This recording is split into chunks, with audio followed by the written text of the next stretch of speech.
উমর ফারুক সালাত শুরু করলেন, ফজরের সালাত, আল্লাহু আকবার। In the mean time Abu Lulu এই খঞ্জর নিয়ে উমর ফারুকের বুকের মধ্যে 3টা স্টেবিং করলেন। একটা মারলেন নাভির নিচে, মারার সাথে সাথে পাকস্থলী কেটে গেল। আরেকটা মারলেন পাজরে, পাজর ছিঁড়ে গেল। 3টা মারার পরে উমর ফারুক বললেন, কাতালানি আল কাল, এক কুকুর আমাকে মেরে ফেলেছে। পেছন থেকে এক সাহাবীকে টান মেরে সামনের দিকে নিয়ে গেলেন, তুমি নামাজের ইমামতি করাও। আর ওমরে ফারুককে বাকিরা ধরাধরি করে পেছনে নিতে আরম্ভ করলেন। আর এই আত্মাই আক্রমণ যে করেছে, সে কাতারের মাঝখান দিয়ে যেতে আরম্ভ করলো আর 2 দিকে ছুরি মারতে আরম্ভ করলো। 13 জন সাহাবীর গায়ে ছুরি মেরেছে, 7 জন সাহাবা স্পট ডেথ, জায়গায় মৃত্যু।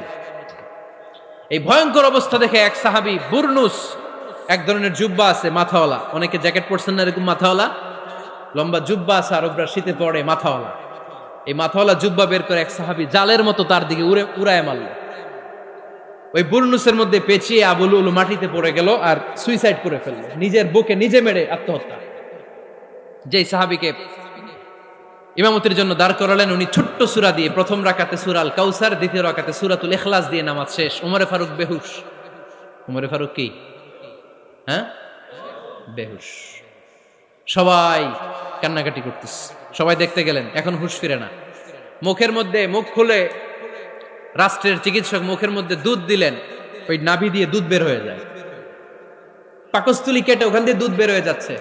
তারা বললো ওনারে বাঁচানো সম্ভব না, দেখেন হুঁশ ফিরে কিনা। হুঁশ ফিরলে ওনার পরে কে আমির হবে, উনি যেন প্যানেল ঠিক করে দিয়ে যায়।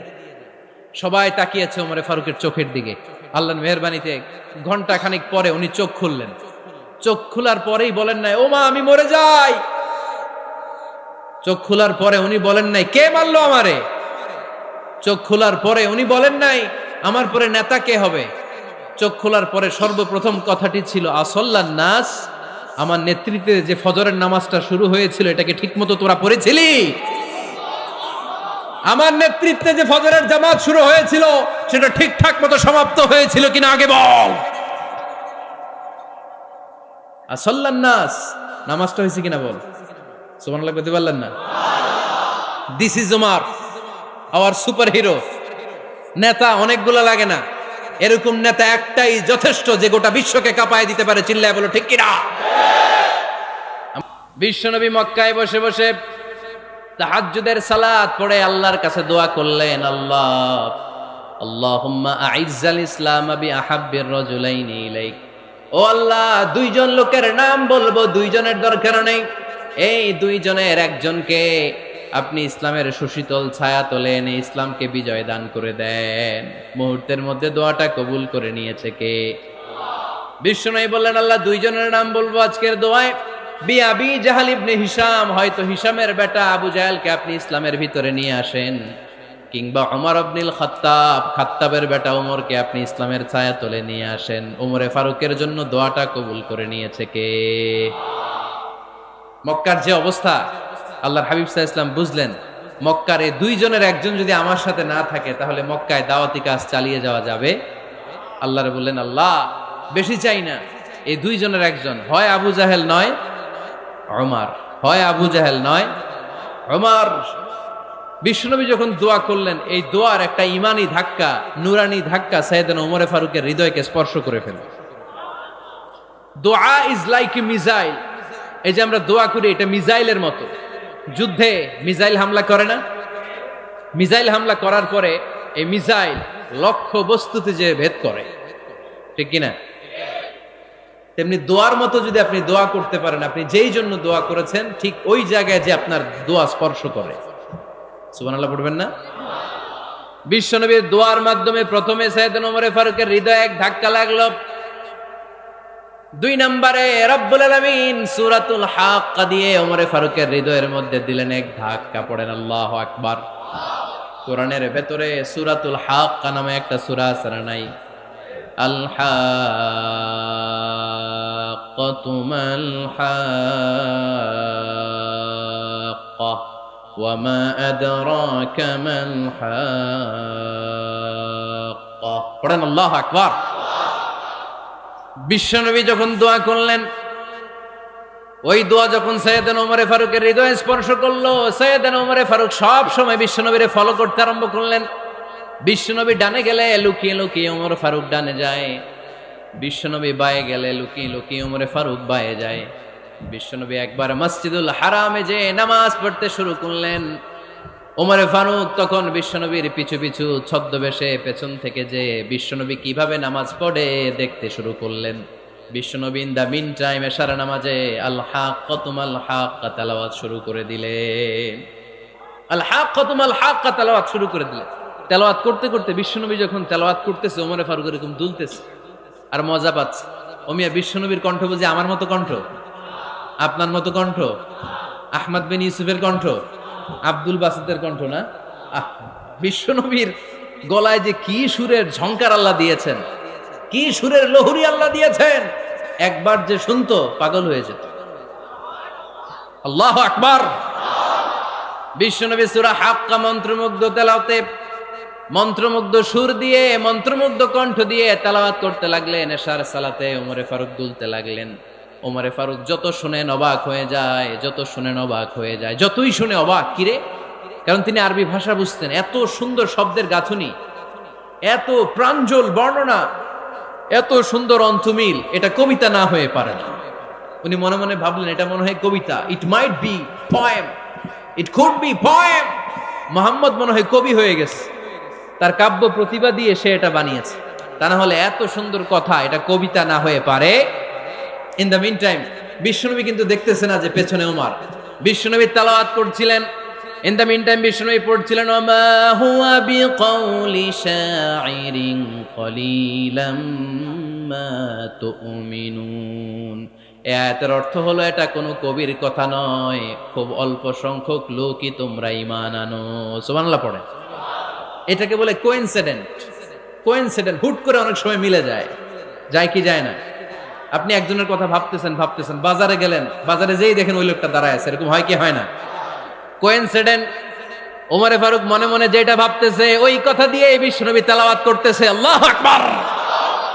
বিশ্বনবী যে আয়াত তেলাওয়াত করছিলেন, আয়াতের অর্থ হলো এটা কোনো কবির বানানো কবিতা না, খুব অল্প সংখ্যক লোকই তোমরা ঈমান আনো। ওমরে ফারুক আটকে উঠলেন, থমকে দাঁড়ালেন। ঘটনা কি? আমি মনে মনে ভাবলাম, কি রে এত সুন্দর কথা, এটা তো মানুষের কথা হতে পারে না, এটা নিশ্চয়ই কবিতা, কবির কথা। কিন্তু মুহাম্মদ এখন আবার পড়তেছে ওমা হুয়া বিকাউলি শাইর, এটা কোনো শায়েরের, কবির কথা নয়। কলিলাম মা তুমিনুন, অল্পই তোমরা ঈমান আনো। তার মানে আমার মনে যা চলে মুহাম্মদ এটা টের পায়। মুহাম্মদ গণক। নাউজুবিল্লাহ পড়বেন না? মুহাম্মদ অনেক বড় মাপের একজন গণক। মানুষের হৃদয়ে কি চলে, মনে মনে কি ভাবে, মুহাম্মদ না দেখেও বলে দিতে পারে। ইন দা মিন টাইম বিশ্বনবী পরের আয়াতে পড়লেন ওয়ালা বিকাউলি কাহিনিন কলিলাম মা তাযাক্কারুন। এই আয়াতের অর্থ হলো এটা কোনো গণকের বানানো গণনা নয়, খুব অল্প সংখ্যক লোকই তোমরা উপদেশ হিসেবে এটাকে মানো। সুবহানাল্লাহ পড়েন। এবার আর ওমরে ফারুকের সহ্য হয় না, কি আজীব তামাশা। প্রথমে মনে করলাম কবিতা, মোহাম্মদ কয় কবি না, সে কবি না, এটা কবিতা না। তারপর ভাবলাম সে গণক, সে আয়াত পরে পরে বলে দিল এটা গণনা নয়, তাহলে এটা কি? এটা কি কবিতাও না, গণনাও না, তাহলে এটা কি?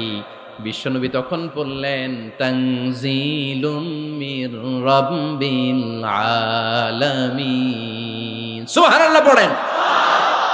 পরের আয়াত ছিল তানজিলুম মির রাব্বিল আলামিন।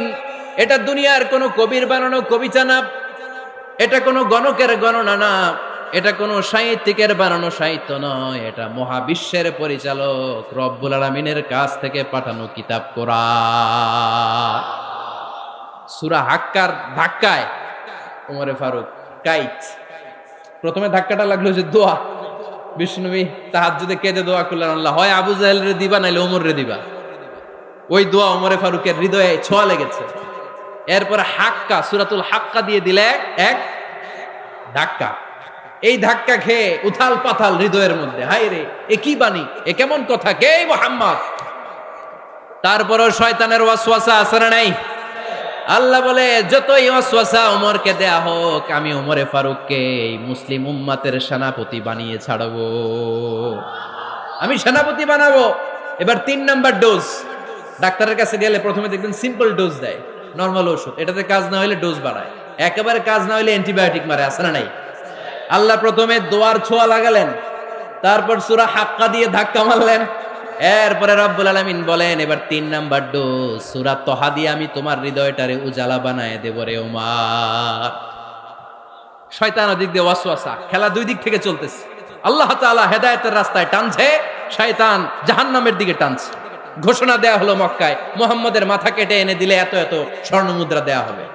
ওমরে ফারুক রাজি হয়ে গেলেন, নাঙ্গা তলোয়ার নিয়ে বিশ্বনবীর মাথা কাটার জন্য ছুটলেন। নাউজুবিল্লাহ পড়বেন না? বনু জাহরা গোত্রের এক লোক বলে, আইনা ইয়া ওমর, কই যাও? মুহাম্মদের মাথা কাটতে যাই। আরে মুহাম্মদের মাথা কাটতে যাও? তোমার বোন ফাতিমা বিনতে খাত্তাব আর তোমার বোন জামাই সাঈদ কদ সাবা, এরা তো ধর্ম ত্যাগ করে ফেলছে, এটা তো আমাদের ধর্ম ত্যাগ করে মুহাম্মদের ফলোয়ার হয়ে গেছে। আগে ওমর ঘর সামলাও, পরে মুহাম্মদের মাথা কাটতে যেও। ওমরে ফারুক অবাক হয়ে গেলেন, তলোয়ার নিয়ে বিশ্বনবীর দিকে না যে নিজের বাড়ির দিকে চলে গেলেন। বিশ্বনবীর আপন বোন ফাতিমা বিনতে খাত্তাব, বোন জামাই সাঈদ আর খাব্বাব রাদিয়াল্লাহু তাআলা আনহু তিনজন মিলে সূরা তহা তেলাওয়াত করছিলেন। পড়েন সুবহানাল্লাহ। মক্কায় লুকিয়ে লুকিয়ে দাওয়াত হতো। খাব্বাব রাদিয়াল্লাহু তাআলা আনহু একটা চামড়ার ফলকের মধ্যে সূরা তহার কয়েকটা আয়াত এনে ওমরে ফারুকের বোন আর বোন জামাইকে শিক্ষা দিচ্ছে, ট্রেনিং দিচ্ছে। সুবহানাল্লাহ পড়েন। লুকিয়ে লুকিয়ে ওমরে ফারুক যখন ঘরে চলে আসলেন, এরা তটস্থ হয়ে গেল। সাইয়েদনা খাব্বাব বিছানার তলায় লুকিয়ে গেলেন। ওমরে ফারুক বললেন, দরজা খোলো। ফাতেমা বিনতে খাত্তাব দরজা খোলার পরে নির্মম ভাবে সাইয়েদনা ওমর রাদিয়াল্লাহু তাআলা আনহু বোনের গায়ে আঘাত শুরু করে দিল। বোন জামাইকে আহত করতে শুরু করলো আর বলতে শুরু করলো, তোরা পাগল হলি কেন? কি আছে ওই মুহাম্মাদের মধ্যে? কি জাদু নিয়ে সে এসেছে? সে যাই বলে লোকজন পাগল হয়ে যায়, সবাই তার উপর কালিমা পড়ে ঈমান এনে ফেলে। কি এমন জিনিস তোদের কাছে আছে যেটা দেখে মুহাম্মদকে তোরা ভালোবাসলি? কি আছে? কি পড়তেছিলি আমারে দেখা। ফাতেমা বলে, ইন্নাকা রিজসুন লা ইয়ামাসসুহু ইল্লাল মুতাহহারুন। ও আমার ভাই ওমর, তুমি নাপাক। তুমি কি? লা ইয়ামাসসুহু ইল্লাল মুতাহহারুন, পবিত্রতা অর্জন না করে এই কোরআন ধরা যায় না। সুবহানাল্লাহ পড়েন। উমরে ফারুক গোসল করে আসলেন, কারণ ধাক্কা তো আগে কয়েকটা খাইছে। কথা বুঝেন নাই বোধহয়? প্রথমে দোয়ার ধাক্কা, পরে কোন সূরা দিয়ে ধাক্কা? হাক্কা দিয়ে ধাক্কা। ৩ নম্বরে এখন আরেকটা ধাক্কা খাবে। গোসল করে আসলেন। ফাতেমা বিনতে খাত্তাব বললেন, গোসল যখন করে এসেছেন, এই নেন। উমরে ফারুক এবার চামড়ার কাপড়ের মধ্যে সূরা তহার প্রথম আয়াতের দিকে নজর করলেন। নজর করেই কোরআনের প্রেমে পড়ে গেলেন। পড়েন সুবহানাল্লাহ। উমরে ফারুক পড়তে আরম্ভ করলেন, তহা মা আনজালনা আলাইকাল কুরআনা লিতাশকা ইল্লা তাযকিরাতাল লিমান ইয়াখশা তানজিলাম মিম্মান খালাকাল আরদা ওয়াস সামাওয়াতিল উলা। সুবহানাল্লাহ পড়েন। উনি পড়তে আরম্ভ করলেন, তহা মা আনজালনা আলাইকাল কুরআনা লিতাশকা, এই কোরআনকে আমি তোমাদের হতভাগ্য জাতি হিসেবে দুনিয়ায় থাকার জন্য পাঠাই নাই। এটা রব্বুল আলামিনের পক্ষ থেকে এসেছে। যারা রবকে ভয় করে তাদের জন্য আছে উপদেশ। যিনি আকাশ বানিয়েছেন, জমিন বানিয়েছেন, ওই আল্লাহ তাআলা নিজেই এই কোরআন পাঠিয়েছে। আওয়াজ করে পড়তে হবে, আল্লাহু আকবার। উনি খুব ভালো আরবি জানতেন। সূরা তহা পড়ার পরে আর ধৈর্য ধারণ করতে পারে না। ওমরে ফারুক ছোট্ট বাচ্চার মতো কান্না শুরু করে দিলেন। আল্লাহু আকবার। সূরা তহাটা হাতে নিয়ে, তলোয়ারটা হাতে নিয়ে বিশ্বনবীর দিকে ছুটতে আরম্ভ করলেন। আইনা মুহাম্মদ, কোথায় মুহাম্মদ? তোমরা আমাকে মুহাম্মদের কাছে নিয়ে চলো। বিশ্বনবী তখন সাফা পাহাড়ের পাদদেশে দারুল আরকাম ইবনে আলকামের ঘরে লুকিয়ে লুকিয়ে কোরআনের দাওয়াত দিতেন। ওমরে ফারুককে পাগলের মতো ছুটে আসতে দেখে বিশ্বনবীর চাচা হামজা ইবনে আব্দুল মুত্তালিব বলল, নবী আপনি পালান। ওই যে খাত্তাবের বেটা ওমর আপনাকে অপমান করার জন্য, আক্রমণ করার জন্য তেরে এসেছে। সাহাবীরা বললেন, নবী আপনি পালিয়ে যান, আমরা সামাল দেব। বিশ্বনবী বললেন, না আমি পালাবো না, বরং তোমরা সরে যাও। ওমর ইবনুল খাত্তাবকে আমার দরবার পর্যন্ত আসতে দাও। আমার তো মনে হচ্ছে ওই যে তাহাজ্জুদের নামাজ শেষে চোখের পানি ছেড়ে যে আমি আল্লাহর কাছে দোয়া করেছি, আজকে আমার ওই দোয়াটা কবুল হতে শুরু করেছে। আমার তো মনে হচ্ছে আমার ওই দোয়া কবুল হবে, আসতে দাও। ওমর ফারুক এসে বললেন, আশহাদু আল্লা ইলাহা ইল্লাল্লাহ ওয়া আশহাদু আন্না মুহাম্মাদান আবদুহু ওয়া রাসূলুহু। আমি সাক্ষ্য দিলাম আল্লাহ ছাড়া কোনো ইলাহা নাই, নিশ্চয় আপনি আল্লাহর প্রেরিত বান্দা এবং রাসূল। পড়েন সুবহানাল্লাহ। ওমর ফারুক যখন কালিমা শাহাদা পড়ে মুসলমান হয়ে বিশ্বনবীর হাতে হাত রাখলেন, মুসলিম সাহাবীদের মধ্যে খুশি আর আনন্দের বন্যা বয়ে গেল। মুসলিম হাতে গোনা সাহাবারা আল্লাহর প্রশংসা করলেন। বিশ্বনবী সাইয়েদনা ওমর ফারুককে জড়িয়ে ধরলেন। ওমর ফারুক এবার বিশ্বনবীরে বললেন, নবী গো, আলাসনা আলাল হক, আমরা কি সত্যের উপরে আছি নাকি আমরা ভুলের উপরে আছি? বিশ্বনবী বললেন, বালা নাহনু আলাল হক, আমরাই সত্যের উপরে আছি। সুবহানাল্লাহ পড়েন। আলাসনা আলাল হক, নবী আমরা কি সত্যের উপরে নাই? হ্যাঁ অবশ্যই ওমর, তুমি সত্যের উপরে আছো। ওমর ফারুক বললেন, তাহলে ফাফিমাল ইখতিফা, তাহলে লুকায় লুকায় আর দাওয়াত দেব কেন? আমি তো কালিমা পড়ে ফেলছি, আসেন আমার সাথে বের হই। ফাফিমাল ইখতিফা, আর লুকায় লুকায় কেন? আসেন আমরা বাইরে বের হই। বিশ্বনবী বললেন, ওমর এটা মাক্কি জীবন, এখানে আমরা একটু গোপনে গোপনে দাওয়াত দিতে চাই। ওমরে ফারুক বলে, না, আমার দায়িত্ব, আমি একটা মিছিল দিতে চাই নবী। আল্লাহর নামের তাকবীর দিতে দিতে দারুল আরকাম থেকে শুরু করে মসজিদুল হারাম পর্যন্ত একটা মিছিল দিয়ে আমি মক্কা কাঁপায়া দেব। অনুমতি দেন। বিশ্বনবী দিতে চান। ওমর ফারুক অনেক বোঝানোর পরে স্বল্প পরিসরের একটা অনুমোদন পাওয়া গেল বিশ্বনবী সাল্লাল্লাহু আলাইহি ওয়াসাল্লামের কাছ থেকে। কিন্তু মিছিল যে দিবে, মিছিলের জন্য লোকের দরকার আছে না নাই? এখানে লোক নাই, আমি একাই মিছিল দিতেছি। এটা জমবে, মিছিল জমবে। খুঁজে উনি 11 জন মুসলিম সাহাবা পেলেন। কয়জন? ওমরে ফারুক বললেন, 11 জনই সই। এই 11 জন নিয়েই আমি আল্লাহর নামের তাকবীর দিব। 2 লাইন করলেন। কয় লাইন? 2 লাইন। পেছনে 6 জন, আর এই লাইনের নেতা বানালেন বিশ্বনবীর চাচা হামজাকে রাদিয়াল্লাহু তাআলা আনহু। আর সামনে 5 জন, তার আগে দাঁড়ালেন উনি নিজেই। তাহলে 6 6 12। বললেন এই 2 লাইনই আমরা তাকবীর দিতে দিতে, বেশি না, এই দারুল আরকামের ঘর থেকে, আপনারা জানেন যে সাফা মারোয়া এখন যে সাই হয়, এই সাফার পাদদেশে ছিল দারুল আরকামের ঘর। উনি বললেন এখান থেকে ওই যে কাবার গিলাফ দেখা যায়, কাবার গিলাফ পর্যন্ত আমরা এই তাকবীর নিয়ে ওখানে যাব। সুবহানাল্লাহ পড়বেন না? ওখানে উনি দাঁড়িয়ে ছোট্ট একটা ভাষণ দিয়েছিলেন।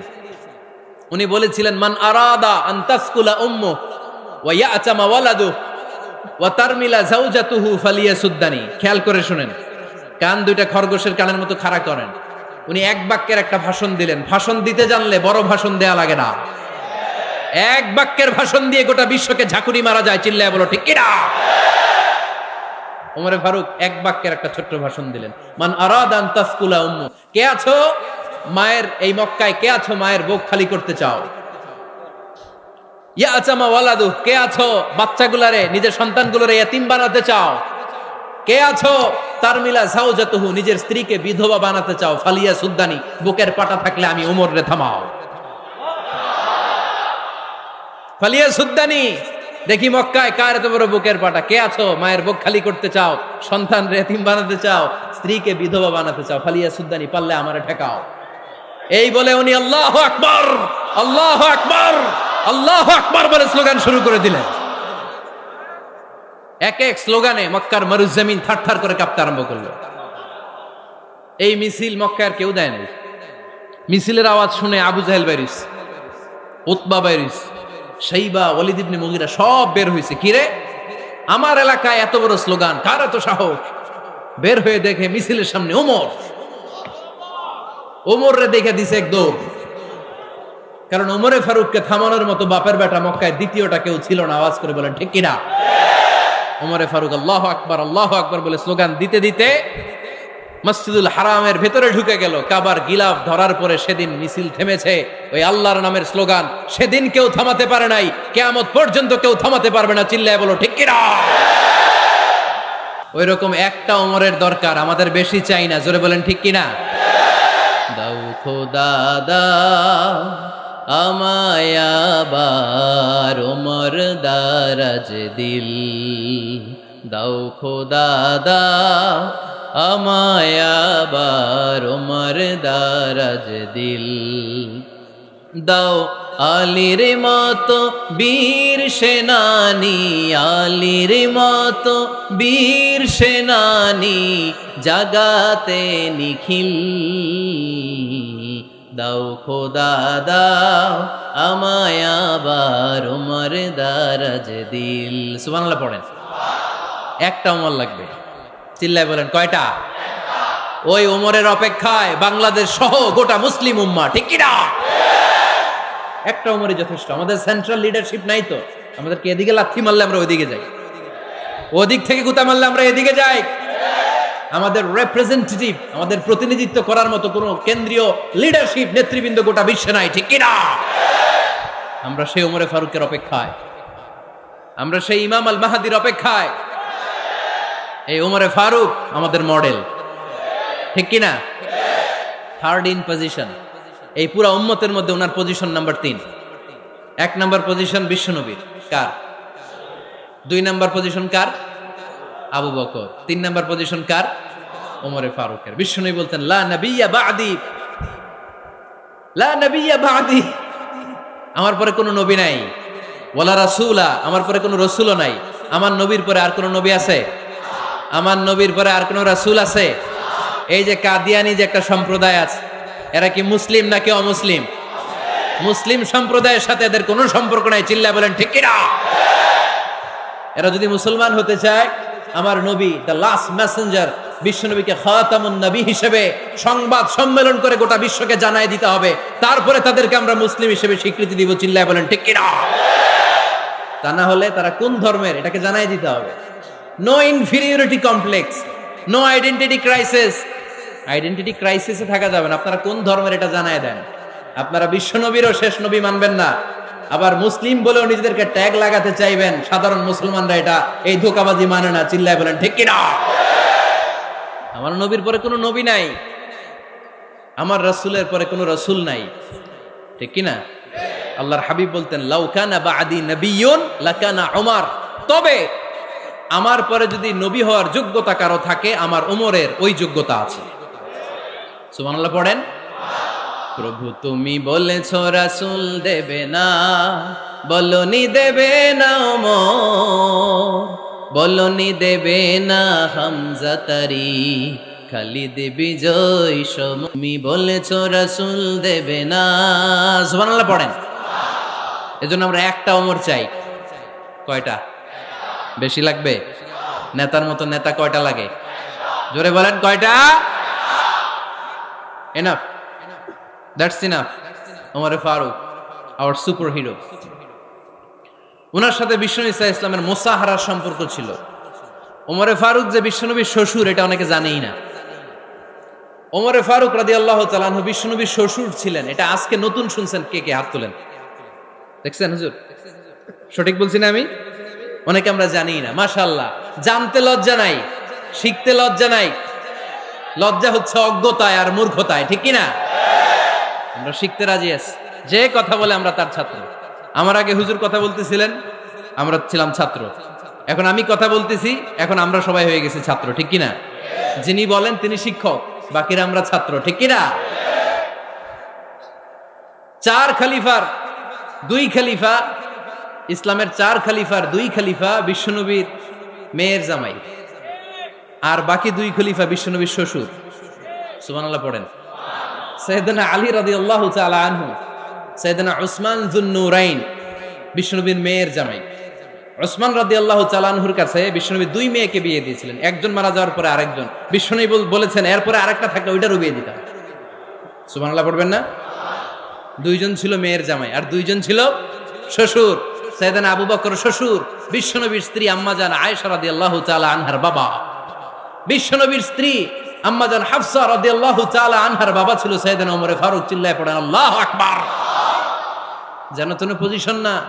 সাইয়্যিদু কুহুলিল জান্নাহ, জান্নাতে যত নারীরা যাবে, নারীদের সর্দারিনী হবে সাইয়্যিদাতুনা ফাতেমা রাদিয়াল্লাহু তাআলা আনহা। এই ফরিদপুরের যত ইয়াং স্টাররা, তোমরা যারা জান্নাতে যাবে, তোমাদের লিডার হবে সাইয়েদনা হাসান আর হুসাইন রাদিয়াল্লাহু তাআলা আনহুমা। আর বয়স্ক মুরব্বীরা যারা জান্নাতে ঢুকবেন, আপনাদের লিডার হবে সাইয়েদনা আবু বকর আর সাইয়েদনা ওমর ফারুক রাদিয়াল্লাহু তাআলা আনহু। সুবহানাল্লাহ পড়তে পারলেন না? ওমর ফারুক এটা সাধারণ কোনো ক্যারেক্টারিস্টিক্স নয়, ওনাকে আল্লাহ তাআলা নলেজও দিয়েছেন, আবার দিনদারিও দিয়েছেন। আমার দিনী ভাইয়েরা খেয়াল রাখবেন, কোনো আলেমের মধ্যে বা কোনো নেতার মধ্যে যদি এই দুইটার সমন্বয় আপনি পান, যে তার জ্ঞানও আছে আবার দিনদারিও আছে, he belongs the knowledge and he belongs the তাকওয়া, সে গোটা বিশ্বকে জয় করে ফেলবে। ঠিক কিনা?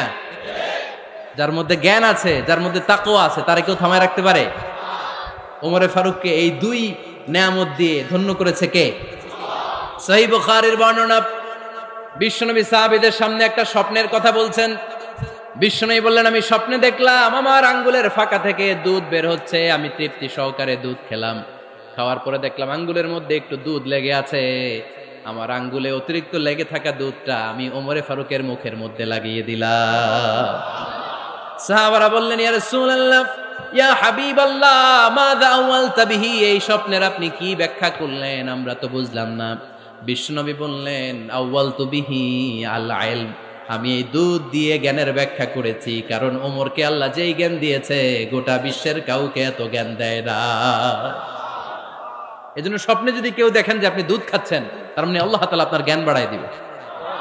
ওমরে ফারুককে দুধ খেয়ে অতিরিক্ত দুধের অংশটা বিশ্বনবী আবু বকর রাদিয়াল্লাহু তাআলা আনহুর মুখে দেন নাই, সাইয়েদনা উসমানের মুখে দেন নাই, আলী রাদিয়াল্লাহু তাআলা আনহুর মুখে দেন নাই। স্বপ্নে ওই অতিরিক্ত লেগে থাকা দুধটা বিশ্বনবী ওমরে ফারুকের ঠোঁটের মধ্যে লাগিয়ে দিয়েছেন।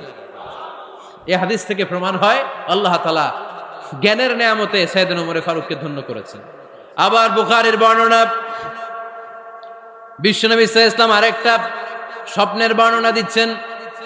তিনি বললেন, তোমাদের সবাইকে স্বপ্নে আমার সামনে দাঁড় করানো হলো। আমি দেখলাম তোমাদের কারো জুব্বা নাভি পর্যন্ত, কারো জুব্বা হাঁটু পর্যন্ত, কারো জুব্বা টাকনু পর্যন্ত। ওমরে ফারুককে যখন স্বপ্নে আমার সামনে দাঁড় করিয়ে দেয়া হলো, আমি দেখলাম ওমরের জুব্বা এত লম্বা, ওমর টেনে হিচড়ে তার জুব্বা নিয়ে সামনে হেঁটে যাচ্ছে। সাহাবারা বললেন, ফামাযা আওয়ালতা বিহি ইয়া রাসূলুল্লাহ, ও আল্লাহর রাসূল, এই স্বপ্ন দিয়ে আপনি কি বুঝাতে চাইলেন, আমরা কিছু বুঝলাম না। বিশ্বনবী বললেন, আউয়ালতু বিহি আদ-দীন, আমি এই হাদিসের দ্বারা দিনের ব্যাখ্যা করলাম, যার জামা যত লম্বা তার দিনদারি তত বেশি। সুবহানাল্লাহ, আসতে পড়েন। স্বপ্নে দেখলেন কোন সাহাবীর জুব্বা নাভি, কোন সাহাবীর হাঁটু, কারোটা টাকনু, কিন্তু ওমরে ফারুকের জুব্বা এত লম্বা, ইয়াজুরু সাওবাহু, তিনি তার জুব্বা টেনে হিচড়ে যাচ্ছেন। বিশ্বনবী বললেন, এটা দ্বারা আমি দিন, আমি তাকওয়া, দিনদারি, তাকওয়া, এটার ব্যাখ্যা করেছি। তার মানে ওমরে ফারুকের তাকওয়ার সামনে সব তাকওয়া পানি হয়ে যাবে। কোন সুবহানাল্লাহ। আল্লাহ তাআলা সাইয়েদনা ওমরে ফারুককে দ্বীনের জ্ঞান দিয়েছেন, তাকওয়া দিয়েছেন। যুবক ভাইয়েরা, যাকে আল্লাহ তাআলা দ্বীনের জ্ঞান দেয়, যাকে আল্লাহ তাআলা তাকওয়ার এই গুণ দিয়ে সমৃদ্ধ করে, তার জন্য গোটা বিশ্বের সব দরজাগুলোকে ওপেন করে দেয় কে? কত বড় মুত্তাকি ছিলেন সাইয়েদনা ওমরে ফারুক। মদিনার সমাজে কয়জন মুনাফিক ছিল বিশ্বনবী ছাড়া কেউ বলতে পারতেন না। বিশ্বনবী কোন সাহাবীকে মুনাফিকদের লিস্ট দিয়ে যান নাই, একজন সাহাবী ছাড়া। দেখি কেউ বলতে পারেন কিনা ওই সাহাবীর নাম? কি নাম? হুযায়ফা ইবনুল ইয়ামান রাদিয়াল্লাহু তাআলা আনহু। উনাকে বলা হতো সাহিবু সিররি রাসূলিল্লাহ, আল্লাহ রাসূল সাল্লাল্লাহু আলাইহি ওয়াসাল্লামের গোপন তথ্যের ধারক বাহক। সুবহানাল্লাহ পড়বেন না? বিশ্বনবী ইন্তেকালের আগে মদিনার সমাজে মোট কয়জন মুনাফিক আছে, এই তথ্য আবু বকরকে বলেন নাই, ওমর রাদিয়াল্লাহু তাআলা আনহুকে বলেন নাই, উসমান রাদিয়াল্লাহু তাআলা আনহু, আলী রাদিয়াল্লাহু তাআলা আনহু, আশারাতুল মুবাশশিরিনা বিল জান্নাহ কোন সাহাবীকে বলেন নাই। শুধুমাত্র কেবলমাত্র একমাত্র হুযায়ফা ইবনুল ইয়ামান রাদিয়াল্লাহু তাআলা আনহুর কাছে মুনাফিকদের লিস্টে বিশ্বনবী দিয়ে গিয়েছেন। সুবহানাল্লাহ পড়েন। মদিনায় কারা কারা মুনাফিক কেউ জানতো না, হুযায়ফা ছাড়া। কে ছাড়া? নামটা আজকে মুখস্থ করেন, যাতে অন্য কোনো ওয়াজে কেউ জিজ্ঞেস করলে বলতে পারেন।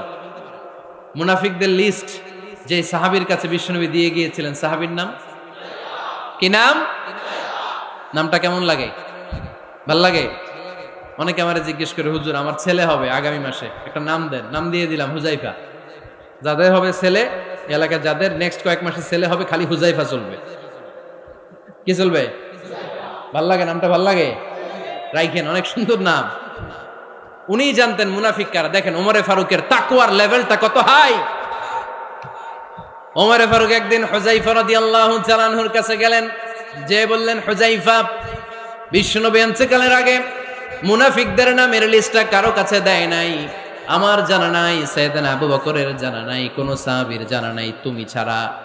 আমি তোমার কাছে জানতে চাই, আমি ওমরের নামটা ওই মুনাফিকদের খাতায় আছে কিনা আমার একটু বলো।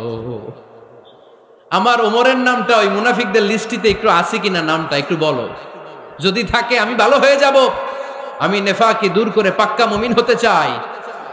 আমার নাম যদি মুনাফিকের লিস্টে থাকে আমি তো শেষ। হুযায়ফা চোখের পানি ছেড়ে দিয়ে বলে, আমিরুল মুমিনিন, কেমন প্রশ্ন করলেন আপনি? আপনি বিশ্বনবীর শ্বশুর, এই উম্মতে আপনার পজিশন 3 নাম্বার। আপনারে মুনাফিকরা ভয় পায়, শয়তান আপনারে ভয় পায়। আপনি জান্নাতে সব বয়স্ক লোকদেরকে নিয়ে জান্নাতের মধ্যে আগে আগে ঢুকবেন, কেমন করে মুনাফিকদের কাতারে আপনার নাম থাকতে পারে ওমর? সুবহানাল্লাহ পড়ে। কি বিনয়ী, কি তাকওয়া। হুযায়ফাকে যে ধরতেন, হুযায়ফা একটু বলো না আমার নামটা মুনাফিকদের লিস্টিতে আছে কিনা। ওমরে ফারুকের যদি এই টেনশন থাকে যে আমি মুনাফিক হয়ে গেলাম কিনা, আমাদের এই টেনশন থাকার দরকার আছে না নাই? হ্যাঁ, যেন সব সময় আল্লাহর কাছে দোয়া করতে হবে, আল্লাহ তুমি নেফাকি থেকে আমাদেরকে বাঁচাও। আরো জোরে পড়েন আমিন। আপনারা ওঠা বসা শুরু করলেন কেন? অনেক রাত হয়ে গেছে তাই? হ্যাঁ, শেষ করে দেই তাহলে না? যে অনেকের কষ্ট হচ্ছে মনে হচ্ছে। হ্যাঁ, এক নম্বরে যাচ্ছে এটা সব মুখস্থ দেখি। হ্যাঁ, 1 নাম্বার, 2 নাম্বার, 3 নাম্বার। 1 নাম্বার হইল পেশাবখানা, 2 নাম্বার পায়খানা, 3 নাম্বার নাকি এইটা।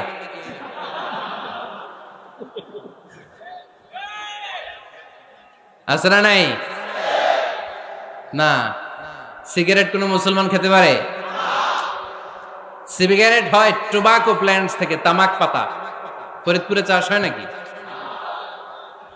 হয়। কোন থানায় হয় বেশি? হ্যাঁ, তামাক ক্ষেত যারা দেখছেন, কোন বেড়া লাগানো লাগে? কারণ ছাগলেও মুখ দেয় না। তো যেটা ছাগলে খায় না, এটা কোনো মুমিন বান্দা খাইতে পারে? তো খান কেন এগুলো, পচা জিনিস? হ্যাঁ, এই পৃথিবীতে বিড়ি আর সিগারেটই একমাত্র খানা যেটা টয়লেটে ঢুকে খাওয়া যায়, তাই না? পৃথিবীতে সিগারেট আর বিড়ি একমাত্র খাবার। রাগ করবেন না, যারা খান রাগ করেন না। আবার একটু কমন সেন্সটা কাজে লাগানোর জন্য, চিন্তার জন্য বলতেছি। এটাই পৃথিবীর একমাত্র খাবার যেই খাবারের গায়ে এই খাবারের বদনাম লেখা থাকে, স্মোকিং কজেস ক্যান্সার। ধূমপান কর্কট রোগের কারণ, ধূমপান স্বাস্থ্যের পক্ষে ক্ষতিকারক, লেখা থাকে না? আচ্ছা, ধরেন ফরিদপুরের একটা কোম্পানি নতুন চানাচুর বের করছে, ওই চানাচুরের গায়ে লেখা, এই চানাচুর খাওয়ার 1 ঘন্টার মধ্যে বমি শুরু হবে আর ডায়রিয়া হবে। খাবেন? কি কইবেন? তুই খা। দোকানদারে কি কইবেন? তুই খা, তোর বমি হোক, তোর 14 গোষ্ঠীর ডায়রিয়া হোক, আমি টাকা দিয়ে এগুলো কিনবো না, ঠিক কিনা? কারণ এই প্রোডাক্টের গায়ে এই প্রোডাক্টের বদনাম লেখা, এটা আমরা কিনবো কেন? কিন্তু সিগারেটের উপরে সিগারেটের বদনাম লেখা থাকার পরও আমরা খাই, টয়লেটে বসে খাই। এটার মধ্যে একটা পয়জন আছে, এটাকে বলে স্লো পয়জন, নিকোটিন। এটা আপনার লাং, ফুসফুসকে শেষ করে দিবে। Slow poison. সিগারেট খাওয়া অনেকটা আত্মহত্যা শামিল। বিষ খেলে সাথে সাথে মরে, সিগারেট খেলে ধুকে ধুকে মরে। আর সিগারেট থেকে হিরোইন, গাঁজা, ফেন্সিডিল, ইয়াবা, মেরিজুয়ানার পথে মানুষ পথ বাড়ায়, পা বাড়ায়, তাই না? এগুলো খাবেন না। ওয়ালা তুলকু আইদিকুম ইলা তাহলুকা। নিজেকে স্বেচ্ছায় ধ্বংসের দিকে ঠেলে দিও না। জীবনটা অনেক সুন্দর, জীবনটা অনেক রঙিন, আল্লাহর দেয় জীবনটাকে উপভোগ করার দরকার আছে না নাই? এই জন্য সিগারেটকে এই ফরিদপুরের প্রোগ্রাম থেকে আমরা আজকে নো বলে দিলাম। কি বলে দিব? আওয়াজ করে সবাইকে, আমরা সবাই একসাথে বলবো, সিগারেটকে কি বললাম? মনে থাকবে না? মাহফিলের প্যান্ডেল থেকে বাইর হয়ে আবার ইয়েস, হ্যাঁ না, ইয়েস করা যাবে না। সিগারেটকে কি বললাম? নো। ওমরে ফারুক রাদিয়াল্লাহু তাআলা আনহু আমাদের সুপার হিরো, আমাদের সবাই বলেন আমাদের, উনি কত বড় সুপার হিরো শুনেন। উনি জুমার খুতবা দিচ্ছেন, কি দিচ্ছেন? মসজিদে নববীতে খুতবার মাঝখানে হঠাৎ বললেন, ইয়া সারিয়াতাল জাবাল, ইয়া সারিয়াত ইবনে জানিমিল জাবাল। এই কথা বলেই আবার খুতবা দিতে শুরু করলেন। উনার এই ইয়া সারিয়াত ইবনে জানিমিল জাবালের সাথে আগের কথারও কোনো মিল নাই, পরের কথারও কোনো মিল নাই। জুমার নামাজের পর মুসল্লি সাহাবারা ধরলেন, বললেন, ইয়া আমিরাল মুমিনিন। খুতবার মাঝখানে হঠাৎ করে ইয়া সারিয়াত ইবনে জালিমিল জাবাল বলে আপনি চিৎকার করলেন কেন? আপনার এই বাক্যের সাথে আপনার খুতবার আগের বাক্যের কোনো মিল নাই, আপনার খুতবার পরের বাক্যেরও কোনো মিল নাই। এই কথা আপনি কারে বললেন, কারে উদ্দেশ্য করে বললেন? এই কথার তাৎপর্য কি আমাদেরকে বুঝিয়ে বলেন। ওমরে ফারুক বললেন, আমি যখন খুতবা দিচ্ছি আমি দেখতে পেলাম ওই যে কয়েক মাস আগে আমি আমার মুসলিম সেনাবাহিনী পারস্যে আক্রমণের জন্য পাঠিয়েছি, বর্তমান ইরানের ওই বিশাল এলাকাতে পারস্যে আমি আমার ব্যাটালিয়ন পাঠিয়েছি।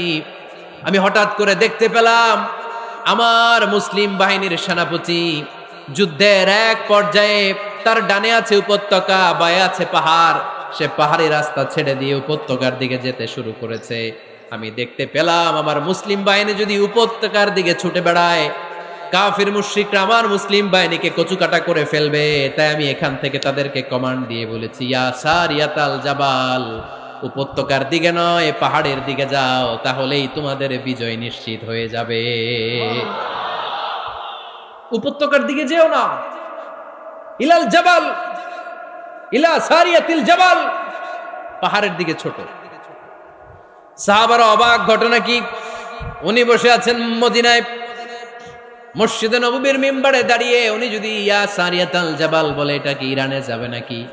ও মিয়া, তখনকার সময়ে বর্তমানের মতো মোবাইল ছিল নাকি? ইন্টারনেট ছিল নাকি? কিছু ছিল? খালি মুখে আমি যদি বলি ইয়া সারিয়াতাল জাবাল, এটা ইরানে যাবে, ইন্ডিয়ায় যাবে, ঢাকায় তো যাবে না, ফরিদপুর শহরেই তো বসবে না, ঠিক কিনা? কিন্তু এটা আমিরুল মুমিনিন বিশ্বাসী সাহাবারা বিশ্বাস করে নিল। কিছু মুনাফিক ছিল, এরা কয় না ঝামেলাস, এটা তো সম্ভব না। এক কাজ করি, এই সেনাপতি যখন বিজয়ী বেশে মদিনায় ফিরে আসবে আর আমরা ধরবো। এরা দিন গুনতে লাগলো, এই সেনাপতি মুসলিম বাহিনী নিয়ে পারস্য জয় করে কবে ফিরে আসবে। এই মুনাফিকের দলগুলো কখনো সেনাবাহিনীকে অভ্যর্থনা জানাতে যেত না, কিন্তু এইবার সবার আগে মদিনার উপকণ্ঠে যে সেনাপতিদেরকে অভ্যর্থনা জানানোর জন্য ফুল নিয়ে রেডি। ফুল নিয়ে দাঁড়ায় সেনাপতি ঢুকার সাথে সাথে ধরছে, এই সেনাপতি কোত্থেকে আসছে? কয় পারস্য জয় করে আসছে। কয় এমন এমন দিন, জুমার দিন দুপুর বেলা যুদ্ধের মাঝখানে আমিরুল মুমিনিনের কণ্ঠের কোন কথাবার্তা শুনছো নাকি? সেনাপতি অবাক, কয় তোমরা জানলা কেমনে? শুনছি তো। সুবহানাল্লাহ পড়বেন না? আমরা যুদ্ধে একটা ভয়ঙ্কর অবস্থার মধ্যে ছিলাম, পেছন থেকে শত্রুরা আমাদেরকে আক্রমণ করতে শুরু করে দিল। ডানে যাব না বায়ে যাব, সামনে যাব নাকি পেছনে যাব, রাস্তা খুঁজে পাচ্ছি না। ডান দিকে ছিল আমাদের উপত্যকার রাস্তা, বাঁ দিকে ছিল পাহাড়ি পথ। আমরা সোজা পথ হবে মনে করে উপত্যকার দিকে ছুটতে আরম্ভ করলাম। হঠাৎ করে আমিরুল মুমিনিনের কণ্ঠ বজ্র কণ্ঠে আমার কানের মধ্যে ভেসে আসলো। আমার মনে হলো আমিরুল মুমিনিন কেমন যেন আমাকে কমান্ড দিচ্ছেন আর বলছেন, ইয়া সারিয়াতাল জাবাল, ডান দিকে উপত্যকার পথে নয়, তাড়াতাড়ি পাহাড়ের দিকে সৈন্য বাহিনী নিয়ে উঠে যাও। পাহাড়ের দিকে, ডানে না, this is wrong track and this is the right track. ওই দিন যদি উমরে ফারুকের ওই গাইডলাইন, আমিরুল মুমিনিনের কমান্ড যদি আমি না শুনতাম, আজকে বিজয়ের বেশে ফিরতেও পারতাম না, আমাদের চেহারাও তোমরা দেখতে পেত না।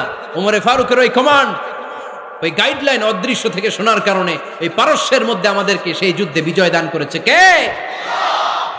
দিস ইজ উমরে ফারুক, দিস ইজ উমরে ফারুক।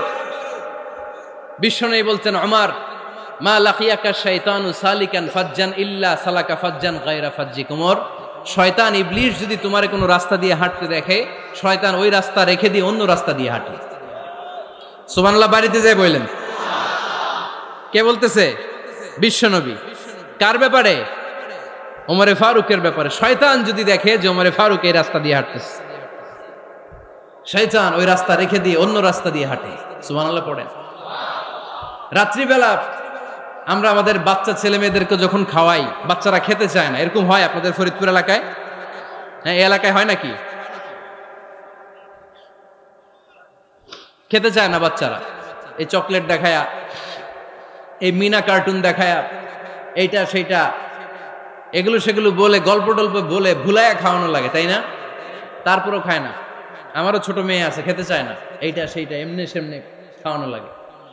তো শেষে না পেরে মা বাবা বলতে বাধ্য হয়, ওই যে ভূত আসতেছে, ভূত, তাড়াতাড়ি তাড়াতাড়ি খাও, নাহলে যে ভূত ধরবে তোমারে। ওই যে বাঘ আসতেছে, বাঘ, তাড়াতাড়ি খাইলে নাহলে বাঘে কামড়াবে। বলি না আমরা? আপনারা কি বলেন? ভূত। আর কি বলেন? হ্যাঁ হ্যাঁ, আচ্ছা, এক এক জায়গায় এক একটা আমরা বলি, ভূত আসবে, বাঘ খাবে, ভাল্লুক খাবে, তাড়াতাড়ি খাও।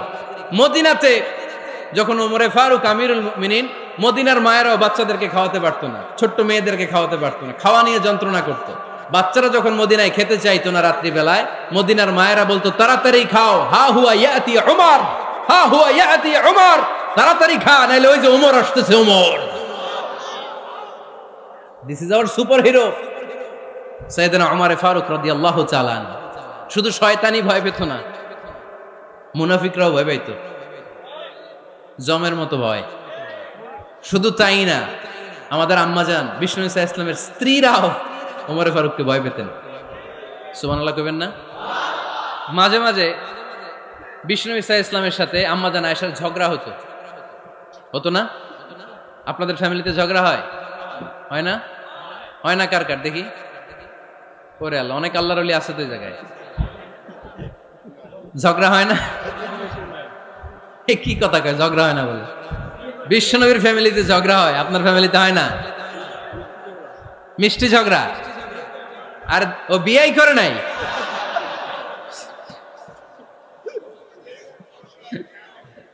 ঝগড়া তো হবেই, দাম্পত্য জীবনের মজাটাই তো এখানে।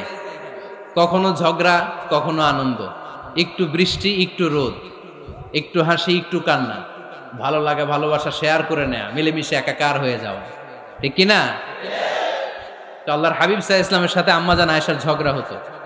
তো একদিন ঝগড়া হয়ে দুইজন রেগে আছে। খবরদার, দুইজন রেগে থাকবেন না আবার। একজন রাগলে আরেকজন থেমে যাবেন, কারণ এই ছোট্ট ঝগড়া থেকে এটা অনেক সময় বিচ্ছেদের দিকে গড়ায়। আমার প্রিয় ফরিদপুরবাসী, ভাবি রেগে গেলে আপনি রাইগেন না, ওই দিন আপনি একটু ঠান্ডা থাকেন। আবার আপনি রেগে গেলে, আমার মাইকের আওয়াজ যদি ভাবিরা শুনেন, আপনারা রেগে যায় না, একটু ঠান্ডা থাকবেন। দুইজনে রেগে গেলে তো তৃতীয় বিশ্বযুদ্ধ শুরু হবে, তাই না? একজন রেগে গেলে আরেকজন ঠান্ডা। কারণ এই সামান্য ঝগড়া থেকে, ইগোর কারণে এটা বিচ্ছেদ আর ডিভোর্স পর্যন্ত গড়ায়। আর শয়তান এখানে উস্কানি দেয়, কারণ ইমানদারদের ফ্যামিলি ভাঙতে পারলে শয়তান সবচেয়ে বড় খুশি হয়। আর ইমানদারদের ফ্যামিলি টিকে থাকলে খুশি হয়ে যায় কে? আম্মাজান আয়েশা রাদিয়াল্লাহু তাআলা আনহার সাথে বিষ্ণু ইসা ইসলামের ঝগড়া হতো মাঝে মাঝে। একবার ঝগড়া হলো, বিষ্ণু ইসা ইসলামও রাগ, আম্মাজান আয়েশাও রাগ।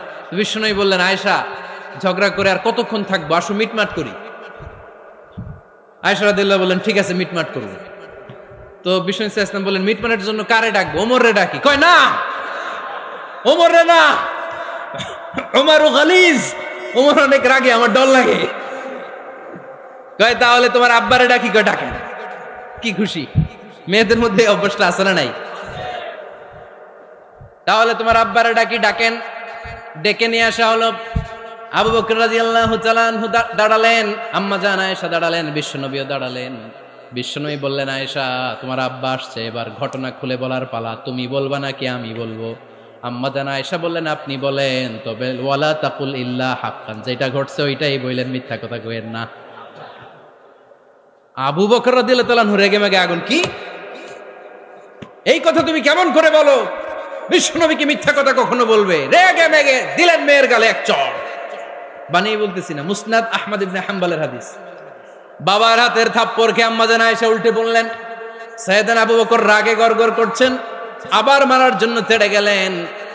এবার বাঁচার জন্য আম্মা জান আয়েশা বিশ্বনবীর পিছনে যে আশ্রয় নিলেন, বিশ্বনবী বাঁচানোর জন্য দুই হাত মেলে দাঁড়িয়ে গেলেন। পড়েন সুবহানাল্লাহ। বিশ্বনবী যখন দুই হাত মেলে দাঁড়িয়ে গেলেন, সাইয়েদনা আবু বকর রাদিয়াল্লাহু আনহু থেমে গেলেন। সাইয়েদনা আবু বকর রাদিয়াল্লাহু তাআলা আনহু ঘর থেকে বের হয়ে বারান্দায় দাঁড়ালেন। পড়েন সুবহানাল্লাহ। এবার বিশ্বনবী আম্মা জান আয়েশার কাছে যেয়ে বলেন, ইয়া আয়েশা কাইফা রাআইতিনি আনকাসতুকি মিনার রাজুল, দেখছো কেমনে বাঁচাইলাম? আমি না থাকলে ভর্তা বানাই ফেলতো আজকে। আমি বাঁচাইছি তোমারে, আমি আমার লগে ঝগড়া করো তুমি। লজ্জায় পড়ে আম্মা জান আয়েশা খিলখিল করে হেসে দিলেন, বিশ্বনবীও হেসে দিলেন। দুইজনের হাসির মধুর আওয়াজ শুনে সাইয়েদনা আবু বকর বাইরে থেকে অবাক, কিরে এতক্ষণ না ঝড় তুফান, এখন দেখি হাসি। সালাম দিয়ে অনুমতি নিয়ে ভিতরে ঢুকলেন। ঢুকে দেখেন আম্মা জান আয়েশাও হাসে, বিশ্বনবীও হাসে। এ হাসি দেখে আবু বকর রাদিয়াল্লাহু আনহু হেসে দিলেন। আরশের উপর থেকে খুশি হয়ে গেলেন কে? এবার সাইয়েদনা আবু বকর রাদিয়াল্লাহু তাআলা আনহু বললেন, ইয়া রাসূলুল্লাহ আশরিকানি ফি সিলমিকুমা কামা আশরাকতুমানি ফি হারবিকুমা। ও নবী, যুদ্ধ লাগলে, দুইজন যুদ্ধ লাগলে মীমাংসার জন্য যেমনি আমারে ডাকেন, এরকম হাসি আর আনন্দের মুহূর্তেও আমারে একটু ডাইকেন। আশরিকানি ফি সিলমিকুমা কামা আশরাকতুমানি ফি হারবিকুমা। নবী, আপনাদের মধ্যে ঝগড়া লাগলে সন্ধি করার জন্য আমারে যেমনি ডাকেন, আপনাদের হাসি খুশি আনন্দ খুনসুটি এই মজাদার মুহূর্তগুলোতে আমারে বঞ্চিত রাখেন না, আমার একটু ডাইকেন। সুবহানাল্লাহ পড়েন। এই মুসনাদে আহমদ ইবনে হাম্বলের হাদিস শোনার উদ্দেশ্য হচ্ছে, বিশ্বনবী প্রথমে ওমরে ফারুকের নাম বলেছিলেন। সাইয়েদনা আয়েশা বলে, না আমি ডরাই। হাইবাত, দিস ইজ কল্ড হাইবাত ওমর। একবার বিশ্বনবীর সব বিবিরা ধরলেন, ও নবী আমাদেরকে এটা দেন, ওইটা দেন, ঘরে এটা নাই, ওইটা নাই, ওইটা নাই। বিশ্বনবীকে, আমার কাছে কিচ্ছু নাই, যদি এমনি আমার বউ হয়ে থাকতে চাও থাকো, তাহলে তা না হলে যা লাগবে কিনে দেব, সাথে সাথে তালাকও দিয়ে দিব। কিছু দিতে পারবো না, আমার নাই তো, সামর্থ্য নাই। কিন্তু বিবিরাও ছাড়া না, এটা দেন ওইটা দেন। বিশ্বনবী রহমতের নবী, বিবিদেরকে বুঝাতেও পারেন না, বিবিরা আবদার করতেছে, নবী এটা লাগবে ওইটা লাগবে। ইন দ্য মিন টাইম বিশ্বনবী একজনের সালাম শুনতে পেলেন। কে যেন দরজায় দাঁড়িয়ে বলতেছে, আসসালামু আলাইকুম। বিশ্বনবী দরজার দিকে তাকালেন, তাকিয়ে বললেন, ওয়া আলাইকুমুস সালাম। আর বুঝতে পারলেন এটা আমার ওমরের সালাম।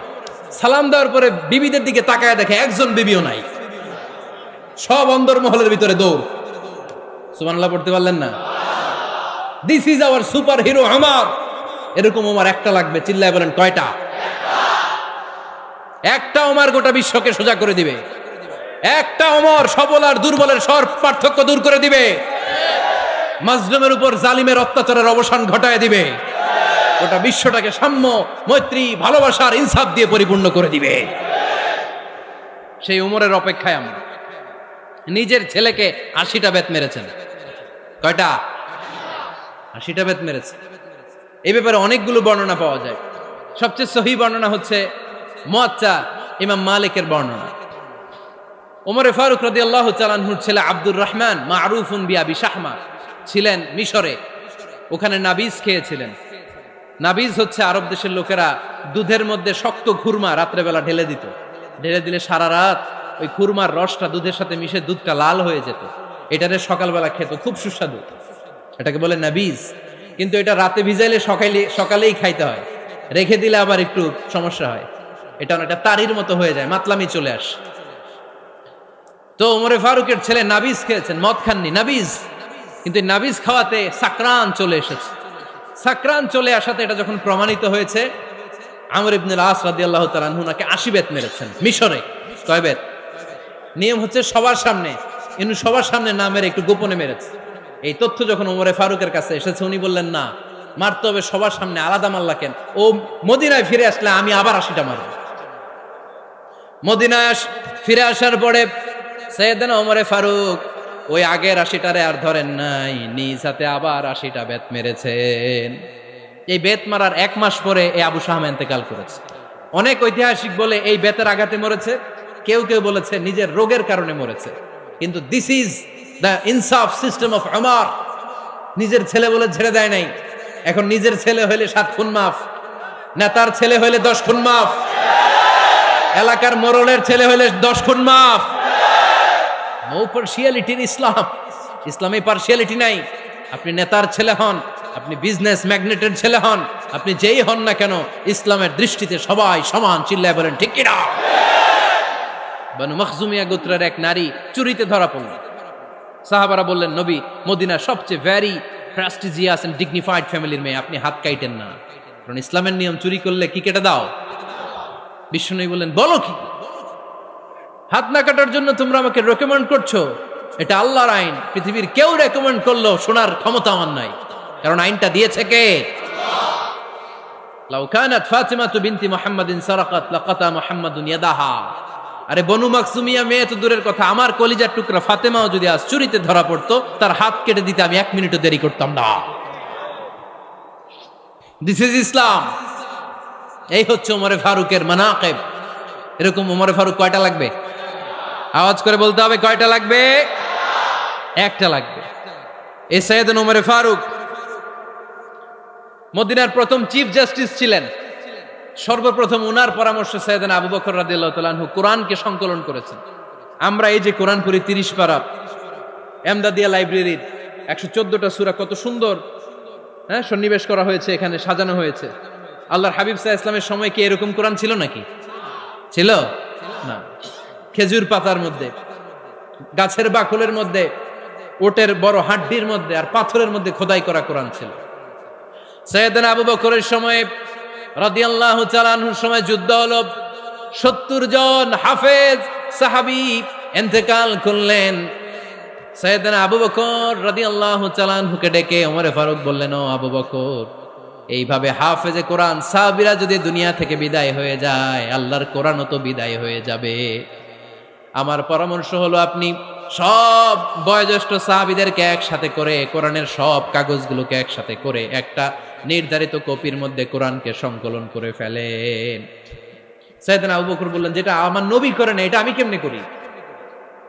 কিন্তু ওমরে ফারুক নাছরবান্দা বলে না, এটা করলে কোনো খারাপ হবে না, ভালোই হবে। মুসলিম উম্মার জন্য এক জায়গায় কোরআন সন্নিবেশিত থাকবে, আপনি করেন। সাইয়েদনা আবু বকর রাজি হয় না, ওমরে ফারুকও ছাড়ে না। ওমরে ফারুক বলতে বলতে বলতে বলতে এমন ভাবে সাইয়েদনা আবু বকর রাদিয়াল্লাহু তাআলা আনহুকে ধরলেন, সব শেষে সাইয়েদনা আবু বকর ওমরে ফারুকের কথায় কোরআন সংকলনে রাজি হয়ে গেলেন। পড়েন সুবহানাল্লাহ। উনি বললেন, ওমর যখন আমাকে বারবার বুঝাতে লাগলো, আল্লাহ তাআলা আমার হৃদয়টা ওমরের কথা শোনার জন্য খুলে দিলেন। আল্লাহ তাআলা কেমন যেন আমাকে ইলহাম করলেন, আবু বকর করো, এই কাজের মধ্য দিয়ে আমি আমার কোরআনকে গোটা বিশ্বে জীবিত রেখে দেব। This is Omar. এই যে আমরা হিজরি সনের যে আমরা গণনা করি, এই হিজরি সনের প্রবর্তক হচ্ছে সাইয়েদনা ওমরে ফারুক। সাইয়েদনা ওমরে ফারুক এই হিজরি সনের গণনা শুরু করেছেন। সাহাবারা বলল, আমিরুল মুমিনিন, খ্রিস্টানদের ঈসাই সন আছে, আমাদের মুসলমানদের কোনো সন নাই। আমাদের একটা সন থাকলে আমাদের জিজিয়া নিতে, আমাদের যাকাতের টাকা উত্তোলন করতে অনেক সুবিধা হবে। ওমর ফারুক বললেন, তাহলে কোন সালকে হিজরি, কোন সালকে মুসলিম সাল হিসেবে আমরা ঘোষণা দিতে পারি? একজন বলল, আমার নবী যেই সালে জন্মগ্রহণ করেছেন ওই সালে। ওমর ফারুক বললেন, না, আমার নবীর জন্ম আমাদের জন্য খুশির দিন, কিন্তু এটা আমাদের জন্য প্রেরণা নয়। প্রেরণা নবীর কাজে, ঠিক কিনা? আরো কিছু সাহাবারা বলল, তাহলে যেই সালে আমার নবী ইন্তেকাল করেছে ওইটারে প্রথম সাল ধরেন। ওমর ফারুক বললেন, না, যেদিন তিনি ইন্তেকাল করেছেন এটা আমাদের দুঃখের দিন, এটা আমাদের প্রেরণা নয়। আমাদের প্রেরণা হচ্ছে বিশ্বনবীর ত্যাগ, তিতিক্ষা আর কাজের মধ্য দিয়ে। জোরে কোন ঠিক কিনা? ওমর ফারুক বললেন, যেদিন বিশ্বনবী ইসলাম রক্ষায় নিজের মাতৃভূমি ছেড়ে মক্কা থেকে মদিনায় গিয়েছেন, ওই দিনটাকে হিজরি প্রথম দিন ধরে আমরা হিজরি সাল গণনা করে শুরু করে দেব। ওইটাই হচ্ছে হিজরি সন। সেখান থেকে হিজরি সনের প্রবর্তন করেছেন সাইয়েদনা ওমর ফারুক রাদিয়াল্লাহু তাআলা আনহু। এই যে স্টেট গভর্নমেন্ট, এই যে প্রিজন, জেলখানা, ক্যান্টনমেন্ট, সচিবালয়, গণভবন, বঙ্গভবন, মুক্তিযোদ্ধাদের ভাতা, রাষ্ট্রীয় ভাতা, এই সব নিয়ম কানুন সাইয়েদনা ওমর ফারুক তার রাষ্ট্রীয় আমলে তিনি নিজে করেছেন। চিল্লায় পড়েন আল্লাহু আকবার। মুসলমানদের আলাদা কারেন্সি, নিজস্ব মুদ্রা ব্যবস্থা নিজে চালু করেছেন। সৈনিকদের মধ্যে যারা বিবাহিত, প্রতি 6 মাস অন্তর অন্তর 1 মাসের ছুটি কাটাতে তারা ফিরে আসবে, সাইয়েদনা ওমর ফারুক চালু করেছেন। চিল্লায় আওয়াজ করে পড়েন আল্লাহু আকবার। এই যে আমরা 20 রাকাত সালাতুত তারাবি পড়ি রমাদানে, পড়েন না আপনারা? এটা সাইয়েদনা ওমর ফারুক চালু করেছে। সুবহানাল্লাহ পড়তে পারলেন না? কোরআনে মোট 22টা আয়াত আছে যেখানে সাহাবারা ইনডিসিশনে ভুগছিলেন। বিশ্বনবীর মত একটা, ওমর ফারুকের মত আর একটা। এই 22 জায়গায় আল্লাহ তাআলা বিশ্বনবীর মতের পক্ষে আয়াত নাজিল না করে ওমরে ফারুকের মতের পক্ষে করোনার আয়াত নাজিল করেছেন। আওয়াজ করে পড়েন আল্লাহু আকবার। এদিকে উঠলেন কেন আপনারা? যারা উঠছেন আমার দিকে তাকান।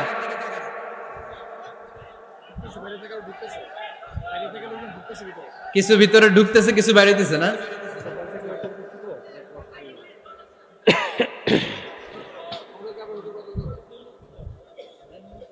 সাইয়েদনা ওমর ফারুক, আমরা সাহাবীদের জীবন চরিত পড়তে চাই না, কত যে অনুপ্রেরণামূলক দৃষ্টান্ত সাইয়েদনা ওমর ফারুক আমাদের জন্য রেখে গিয়েছেন। ওমর ফারুক যখন খলিফা, দিনের বেলায় যদি রাষ্ট্রে কোনো নিয়ম জারি করতেন, দিনের বেলায় জনগণকে কোনো বিষয়ে যদি নিষেধ করতেন, রাত্রে বেলায় খাওয়ার সময় ফ্যামিলি মেম্বারদের সবাইকে বলতেন, এই দিনের বেলা আমি জনগণকে এই কাজ করতে নিষেধ করেছি, তোমরা আমার ফ্যামিলি মেম্বার, খবরদার তোমরা এই কাজ করো না। জনগণ করলে যতটুকু শাস্তি, তোরা করলে পাবি ডবল শাস্তি। সুবহানাল্লাহ কইবেন না? আমাদের নেতারা ওই বাড়ির বিচার করে, ওই বাড়ির মাইয়ার বিচার, ওই বাড়ির পোলার বিচার, নিজের পোলা গাঞ্জা টানে আছে না নাই? নিজের মেয়ে অপরাধ করে আছে না নাই? কি নেতা ছিলেন ওমর ফারুক! আগে নিজের ঘর সামলিয়েছেন, আগে নিজেকে সামলিয়েছেন, নিজের ঘর ঠিক করেছেন। বলেছেন জনগণ করলে যত বেদ, তোরা করলে double Veda. This is call leader, ঠিক কিনা? এক বাবা এসে বললেন, ওমর ফারুক আমার ছেলে কথা শোনে না, বেয়াদব। ওমর ফারুক ছেলেরা ডাকলেন, বাবা তুমি তোমার আব্বাজানের কথা শোনো না, এটা তো কবিরা গুনাহ। ছেলে বলে, ওমর ফারুক সব দায় দায়িত্ব আল্লাহ ছেলে মেয়েদেরকে দিয়েছে, বাবা মাকে কোনো দায়িত্ব দেয় নাই। ওমর ফারুক বললেন, অবশ্যই দায়িত্ব দিয়েছে। তাহলে বলেন আমার বাবার দায়িত্ব কি? উনি বললেন, প্রাইমারিলি প্রথমত 3 দায়িত্ব। আইয়ান চাকিয়া উম্মা, পৃথিবীর প্রতিটি বাবার উচিত ছেলেদের মেয়েদের জন্য ভালো মায়ের ব্যবস্থা করা। 2 নম্বরে আইয়ুহসিনা ইসমা, সুন্দর তার একটা নাম রেখে দেয়া। 3 নাম্বার ইউআল্লিমাহুল কিতাব, তার আল্লাহর কিতাব শিক্ষা দেওয়া। এবার ছেলেকে আমার আব্বা 3টার একটাও করে নাই। এবার ওমর ফারুক রেগে গেলেন, বাবার কাঁধে ধরলেন, বললেন তুই ছেলের জন্য বিচার নিয়ে আসলি, তোর 3টা দায়িত্বের একটাও তুই পালন করিস নাই। ছেলে বলে, আমিরুল মুমিনিন আমার মা নর্তকী, আমার মা মাজুসি, আমার মায়ের মধ্যে কোনো আদব কাদব নাই, সুন্দরী দেখে আমার মা রে বাবা বিয়ে করছে, আমার মায়ের কাছ থেকে জীবনে কিছু শিখি নাই। 2 নাম্বার সাম্মানি খানফাসা, আমার বাবা আমার নাম রেখেছে চামচিকা। কি নাম রাখছে? এটা নাম হইলো একটা, এরকম উল্টাপাল্টা নাম আছে না নাই? না, এগুলো রাখবেন না। আব্দুল্লাহ রাখবেন, আব্দুর রহমান রাখবেন, আর একটা কি বলছি আজকে? হুযায়ফা রেখে দিয়েন, পারবেন? ওয়ালাম ইউআল্লিমনি হারফাম মিন কিতাবিল্লাহ, আমিরুল মুমিনিন শুধু তাই না, আল্লাহর কোরআনের একটা অক্ষর আমার বাবা কোনোদিন আমারে শিক্ষা দেয় নাই। ওমর ফারুক রেগে গেলেন, এবার বাবার কান্দে ধইরা মারতে শুরু করলেন। তুই পোলার নামে বিচার নিয়ে আইছিস, তোরে মার দিমু আগে। এরকম নেতার দরকার আছে না নাই? মদিনায় এক লোক তার বউরে রাগের চোটে 100 তালাক দিয়ে ফেলছে। কয় তালাক দেয়ার নিয়ম কয়টা? দিছে কয়টা? এবার স্ত্রী কাঁদতে কাঁদতে এসে বলে, আমিরুল মুমিনিন দেখেন, আমার স্বামী আমারে রেগে মেগে 100 তালাক দিচ্ছে। ওমর ফারুক বললেন, দইরা নিয়ে আয় এটারে। নিয়ে আসা হলো। ওমর ফারুক বললেন, কয়টা তালাক দিয়েছো? কয় 100টা। কেন দিছো? কয় মাথা গরম আছিল। এরকম আছে না? তালাক দেওয়ার সময় সব তালাক, তুই তালাক, তোর মা তালাক, তোর বোন তালাক, সব তালাক। তালাক দিবে ওয়াইফ রে, দিতেছে সবাই রে। ওমর ফারুক বললেন, দিবে 3টা, 100টা দিলা কেন? কয় মেজাজ গরম ছিল। কয় দাঁড়া, আত-তালাকু মিন শাআইরিল্লাহ, তালাক হচ্ছে আল্লাহর দেয়া বিধানের একটা নিদর্শন, এটা নিয়ে তুই খামখেয়ালি করলি। আমার রায় শোন, আমার রায় হচ্ছে 3 তালাকে তোর বউ তালাক, বাকি 97 তালাক তোর পিঠের উপরে পড়বে। এরকম বিচারের দরকার আছে না নাই? এরকম দৃষ্টান্তমূলক বিচার যদি বাংলার জমিনে দেয়া হতো, আর কোন নারী ধর্ষিতা হতো, আর কোন নারীকে অ্যাসিড মারা হতো, আর কোন নারী যৌতুকের জন্য কান্না করত, একটা আমল লাগবে, বেশি না। মক্কা, মদিনা, এই 7 জায়গায় 7 জন গভর্নর পাঠিয়েছেন, তাদের থেকে তথ্য নিতেন। এই গভর্নর সিস্টেম উনি বানিয়েছেন। সাইয়েদনা আমর ইবনে আল আস রাদিয়াল্লাহু তাআলা আনহুকে পাঠিয়েছেন মিশরে। মিশরে একটা দৌড় প্রতিযোগিতা হতো। মিশরি বলে, আমার মাল্লা কেন? তুমি খেলায় পারো না, আমারে মাল্লা কেন? কয় আনা ইবনুল আকরামিন, আমি গভর্নরের পোলা। আমি যা বলবো এটাই হবে, আমার উপরে কথা নাই। মিশরি ওইখানে আর ঝগড়া বাঁধায় নাই, মনে দুঃখ নিয়ে মদিনায় চলে আসলেন। এসে বললেন, আমিরুল মুমিনিন, আপনি আমর ইবনুল আস রাদিয়াল্লাহু তাআলা আনহুকে মিশরের গভর্নর বানিয়ে পাঠিয়েছেন। একটা প্রতিযোগিতায় আমি চ্যাম্পিয়ন হয়েছি, ওনার ছেলে হয়েছে রানার আপ। কেন সে চ্যাম্পিয়ন হতে পারে নাই? এই কারণে আমার মাথায় লাঠি দিয়ে 3টা বাড়ি মেরেছে। বিচারটা দিছে কার দরবারে? কথা বুঝেন নাই বোধহয়? ওমরে ফারুকের দরবার। ওমরে ফারুক বললেন, তাই আগামী বছরের অমুক তারিখ আমি সব গভর্নরদেরকে ডেকে হিসাব নিতে, ওই দিন তুই থাকবি, পারবি না? মিশনে বলে পারবো, মানে অবশ্যই পারবো।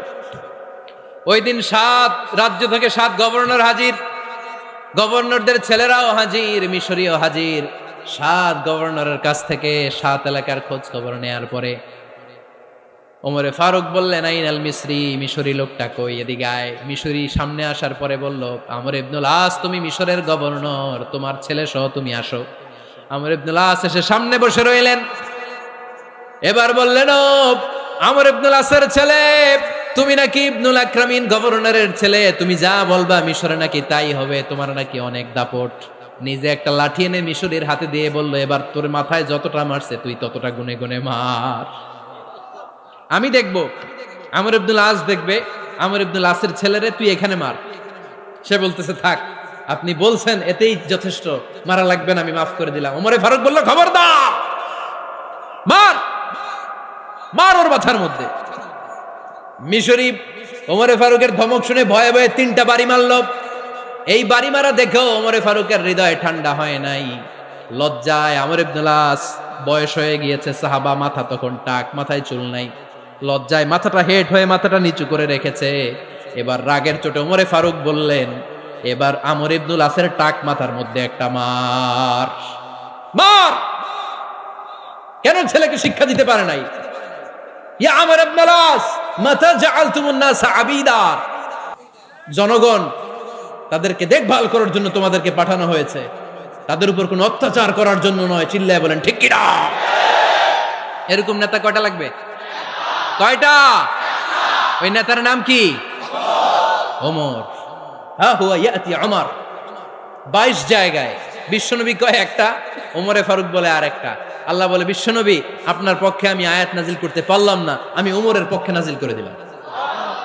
বিশ্বনবী বলতেন, ইন্নালি কুল্লি উম্মাতিন মুহাদ্দাস, সব উম্মতের মধ্যে, সব নবীর উম্মতের মধ্য থেকে একজন করে আল্লাহ তাকে মুহাদ্দিস বানাতো। মুহাদ্দিস না, মুহাদ্দাস। মুহাদ্দাস মানে এমন লোক যিনি যা ভাবতো ওই ভাবনাটাই আল্লাহ আয়াত হিসেবে নাজিল করে দিতেন। বিশ্বনবী বলেন, আমার উম্মতের মধ্যে মুহাদ্দাস হচ্ছে সাইয়েদনা ওমর। মদিনার সবচেয়ে বড় মুনাফিকের নাম আব্দুল্লাহ ইবনে উবাই ইবনে সালুল, সব মুনাফিকদের সরদার।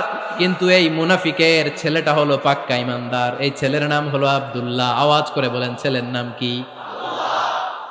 আব্দুল্লাহ ইবনে উবাই ইবনে সালুল, মুনাফিক সরদার যখন ইন্তেকাল করলো, সাইয়েদনা আব্দুল্লাহ রাদিয়াল্লাহু তাআলা আনহু বিশ্বনবীর কাছে এসে চোখের পানি ছেড়ে ডেকে বলে, নবী আপনিও জানেন, আমিও জানি, মদিনার সবাই জানে আমার আব্বা মুনাফিকদের সরদার, কিন্তু আমার মন তো মানে না, আমার তো পিতা, আমার তো বাবা লাগে, আমার তো মন মানে না।